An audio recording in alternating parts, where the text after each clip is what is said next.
Have you ever wondered what the Google Pixel looks like with no bezels? Well, here you go. Hey, what's up guys? Andrew Nussbaum here, and this is a mock-up of the Google Pixel Ultra. Now the Google Pixel Ultra is a conspiracy almost.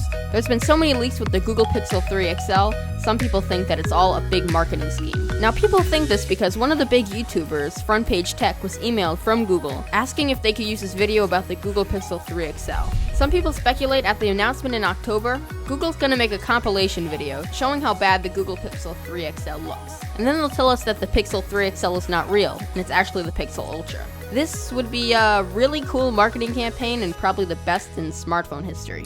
So if Google were to make a Pixel Ultra, this is probably what it would look like. Now this phone would definitely have no notch. Instead, the bezels will be thin on the top or the bottom. It's possible that the top bezel will be thin and the bottom bezel will be bigger, housing a speaker/earpiece and a camera. But this is just my idea and my theory. Now like I said, the Pixel 3 Ultra would be an edge-to-edge display. This would be the main selling point. No phone on this market today has this feature. Really, all of the phones these days have a notch. Now, a notch is certainly not a bad thing, but if Google came out with this device with super thin bezels, it would be a huge deal. Google always has fell back on the design of smartphones.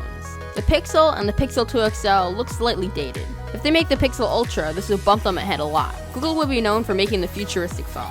In my opinion, this Pixel Ultra looks really good. Now it's possible that they'll put the front-facing camera under the screen, but this is highly unlikely since the technology is not quite there yet. I think since the phone would still have bezels, they would try to cram a front camera in the top. Now this video mainly just talked about the screen, but the specs and the cameras will get updated. But yeah, this phone is still just a speculation, so don't take anything I say too seriously. And if I'm correct about all this, that would be pretty cool, but I doubt that would happen. So take this video with a grain of salt. This is just a fun concept video. So yeah, if it's either a Pixel 3 XL or Pixel Ultra, they'll both be good phones in different ways. But let's all hope for the Pixel Ultra because that phone looks super cool. Anyway, peace.